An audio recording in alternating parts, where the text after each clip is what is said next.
Hi everybody, it's Deb with Deb's RV Services, and this is an episode of Deb's Corner, and welcome to my channel. Today I want to talk to you about life on the road. There can always be bumps along the way, and I wanted to share some of my stories and even up to the current times and some of the stuff that I've been dealing with. So, first of all, welcome to my channel. If you are new here, a new subscriber, or you're even just new at watching these videos, thank you for watching, and please subscribe and hit the notification bell. I am doing 2 videos a week now. I'm doing a Deb's Corner and then another video that is more about inspections and tech stuff. I've also sent out my October newsletter, so if you haven't subscribed, please go to my website at debsrvservices.net and go down and hit the subscribe button so that you can get my monthly newsletter, where I will give you some other personal information, some pictures and stuff on some trips, and then I give you some tech tips of the month or other tips that are related to RV travel. Okay, so I wanted to talk to you about some of the things that can happen on the road, because I've been through a lot of interesting things, and I remember before I hit the road, I used to worry about those things. I would think, what if I get sick on the road? What if something goes wrong with my RV? What if, and the scenarios just play over and over again in your head.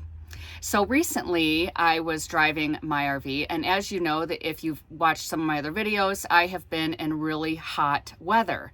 And it's upwards of 100 degrees. So I'm constantly trying to escape the heat. As I'm filming this, it's getting hotter and hotter in my RV right now, and I have to have my air off or you can't hear me. So I will last as long as I can, and then I'll stop it and I will cool it down again and start from there. So anyway, this is the kind of stuff that happens. I go to RV parks where I can hook up to electricity, and that's what I have to do when I'm in hotter climates. I cannot boondock. There is no way for me to boondock in these temperatures.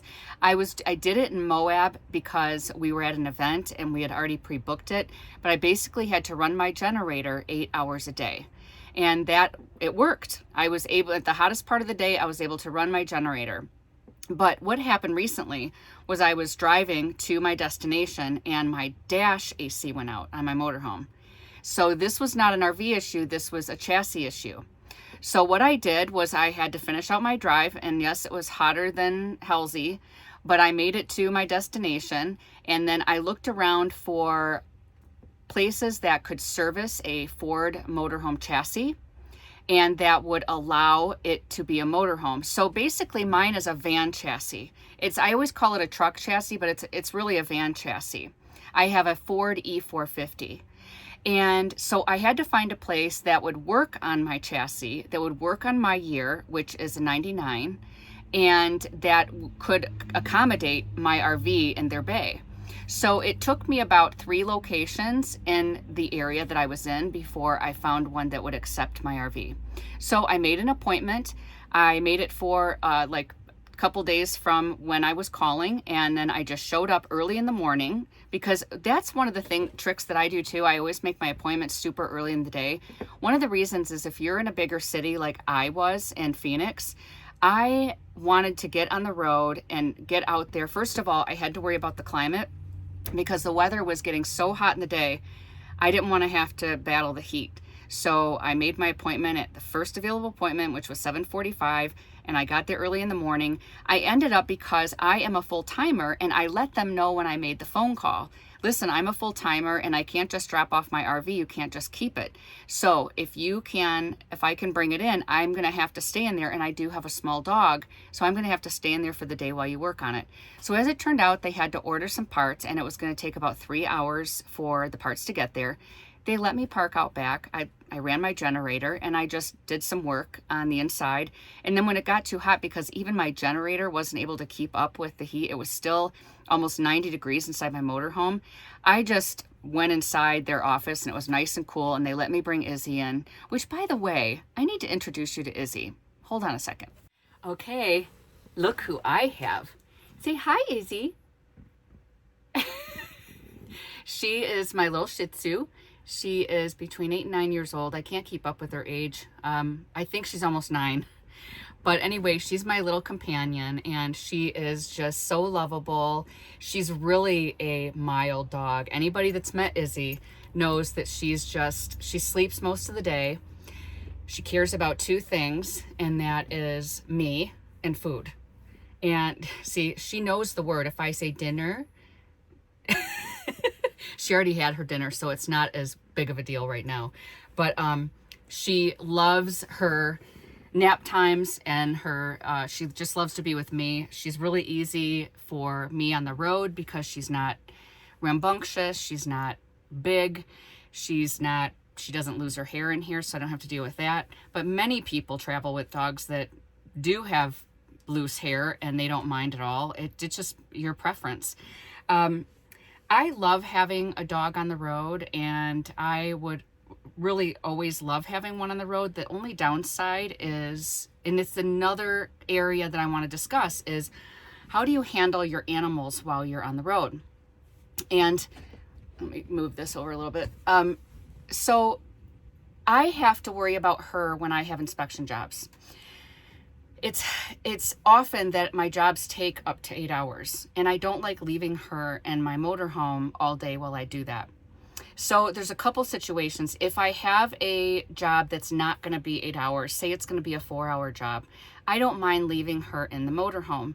If I'm in an area that is, say, cooler temps, like it's the winter in Arizona, or I'm up higher in elevation in the summer, she can stay in the motorhome, for a good period of time, and that's fine. Temperature is the biggest deal for me, and length of time. But I do have a friend that I travel with, so she takes Izzy most of the time when I work because she's retired. Down in the Tucson area, I have my mom that I rely on. I seem to find sitters wherever I go, or people that can at least let her out and check on her. There have been maybe a couple of times where I've left the air on while I've gone to do the inspection, and I come back and I do worry. It's something that worries me, and I want to get one of those monitors that can tell me if the heat gets above a certain degree inside the motorhome. So I think it's probably a good idea for people that are going to have animals. I don't have one yet, but I do want to get one. Most of the time, I'm not leaving her alone. It's just the way it works out for me. I do have a lot of friends with animals, and I seem to find people that are okay with keeping an eye on her. She's really easy. So if you have an easy dog, then people don't mind watching them and taking care of them. If you have a dog that is high maintenance, high energy, it's more difficult to find people that can care for them, because a lot of people, you're really asking a lot of them to take on an animal that requires a lot of maintenance. So I think that for me, this works out great, and I don't seem to have a problem with it, but it is something that I have to think about everywhere I go. I have to find a sitter for my dog. So the other thing that people do get concerned about, aside from like my air conditioner that went out, what if you had a tire blowout? What if you had something else go wrong in your RV? Now, I have not had a situation where I had a tire blowout or a flat on my RV. I have had a situation where I had a dead battery. Now, this was when I was first hitting the road. Again, a lot of things happen when I first hit the road. I was towing my car, and I didn't have it connected right so that it would charge the battery while I was driving the motorhome. So my tow car, the tow, my Honda CRV, lost its battery. So I went through a lot of, it was a lot of frustration, to put it lightly, on this car and what I had to do to keep the battery going. So I ended up having to I took it to a tow place once I got to my destination, which was Arizona. But prior to that, I had to go in my manual in my car. I had to find the right fuse to pull in my car so that my dash radio would not work or come on, or it was sucking down the battery, is what I found out. I now have a disconnect switch that was put in, but prior to that, I didn't have that. So I had to keep pulling out fuses so that my towable car wouldn't lose its battery. So it's a good idea to have jumper cables in case you get into a situation where either your motorhome battery dies, maybe you have a truck or an SUV, whatever it is. If anything dies like that, you have the correct cables that you can get a jump. And I was able to use my motorhome to jump my car. So I got the battery working, and then I hooked everything back up. But it was a learning curve, and it's a learning experience. But none of these situations that I was in, was I ever in so much trouble that I was done, or I was crushed ultimately, and I was stranded and crying for help. I didn't have any of those situations. Everything that I went through was fixable. And what another good idea is to have something on your auto insurance and your motorhome insurance where you can have your policy contains that where you can have assistance, roadside assistance. I have that on mine. So if I were in a situation that I needed help, I could call and I would get somebody out there that would help me. So those are situations. Now, the other situation is being sick on the road. A lot of times people worry, well, what's going to happen if I'm sick on the road? How do I deal with that? Well, you deal with it just like you are in a home. So when I first got on the road, again, the first year was really something else. I had COVID the minute I hit the road. So it was in 2021 and I got COVID and it was the end of the year and I was already on the road and I was heading for my destination of Arizona. And I was sicker than a dog. I had fevers all week, and then I had a lot of fatigue the next week. So on my way, I just stopped at a campground, and I ordered my stay online. I got to the campground, and I just hunkered down, and I stayed there, and I just let my fever break, and I just waited it out. That's basically all you can do is sometimes wait these things out. Now, if it was an emergency situation, I can call 911 from wherever I'm at. I have health insurance. Now, you can always if you have health insurance and it's from your domicile state, you do have out-of-state care, emergency care if you need it. I don't typically worry about that too much because I don't really go to the doctor that often. I am lucky and I take care of my health really well. I don't have a lot of health conditions. I really have learned a lot about health and nutrition. So I run my own blood tests and I know how to do all that. And I seek a doctor only if it's an emergency. So that's basically, I have insurance for those cases. But if you are a type of person that has a pre-existing condition and you need to have doctor appointments, then you need to schedule your time around those appointments. So if your domicile state is say South Dakota and that's where you have your doctors, or it's Nevada or wherever, you go to that place and you have your doctors and you set up your appointments during the time that you're there. So I have my domicile state in Arizona, so I'll get my annual in Arizona during the winter. But during the rest of the time, I just don't worry about it, and there's always an urgent care if you need it.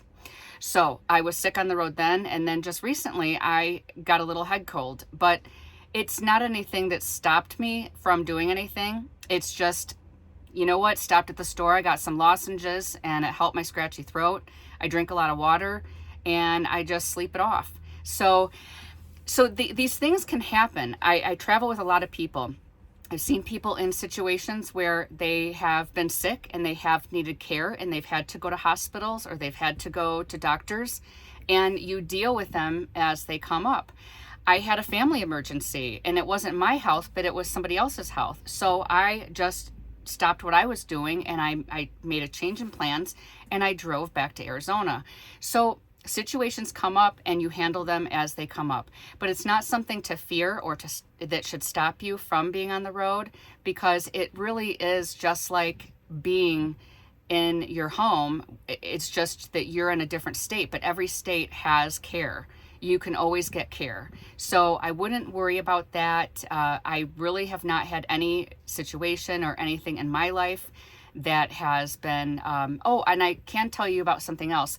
When I was in Colorado, two of my friends had altitude sickness, but we spotted it. We knew what it was. And we were at a really high, we were up at 10,000 feet. So we made changes and we just went down the mountain. So you take your situation and you make the best of it and you just handle it as it comes up. Because intuitively, you know what to do. You know how to take care of yourself. Listen to your body. And when it doesn't feel well, you do something about it. Make sure that you're always hydrated. If you're in situations where you're in higher elevation or you're in drier climates, you make sure that you're hydrated. Drink lots of good water. I have a Berkey, so I can get water from any source, and then I throw it in the Berkey and it cleans it, and then I always have water. So these are things that you can do to prepare. You can get first aid kits so that you always have something in case there's some kind of accident. You get your insurance so that you have medical insurance in a state, but you can also use that for emergency care anywhere. You get your RV insurance so that you have roadside assistance, so that can help you in those times. And you just always keep things on hand. So if you are prone to getting colds and flus, maybe just keep those things on hand, like a cold and flu medication, you know, an Advil cold and sinus or something, where you have things on hand like ibuprofen, whatever you can take, where if you have a situation that you need those things, you have it on hand. I always keep like a couple things on hand in case I need it, but I don't worry so much about it. I have a lot of vitamins and I take my vitamins every day so that I can stay healthy. And something that I really care about is being healthy on the road. I exercise and walk. It's difficult sometimes being in an RV because you can get complacent. I can sit too much because I work a lot and I'm sitting at this table doing inspection reports. I'm doing YouTube videos. I'm online researching stuff. I end up sitting way too much. So I have to push myself and make myself go outside and take a walk. So that's a whole other discussion, being healthy on the road. I'm kind of going all over the place today, but I just wanted to give you an idea of some of the things that I've gone through, and even currently with the dash AC going out and being in this hot climate and having a cold. I mean, these are all things that happen on the road, but it's just like normal everyday life. So it's not anything to fear. So that's it for today's video of Deb's Corner. I hope you enjoyed it. I hope you got something out of it. I did get people that recommended videos for me that they want to hear more about. I'm writing them down and I'm going to make videos on them. I promise you, I love it. I love the ideas. Keep them coming. I will continue to give you my travel updates and more information on the things that I do and my journeys. I don't have a lot to report right now on having fun because I'm not really having fun. I'm doing a lot of work and I'm in this heat, so I don't go outside. I'm not hiking or anything. So when I do start doing that stuff again, I'll be sure to film it so that I can kind of show you some of my fun activities. All right, I will see you in the next video and have a great rest of your week.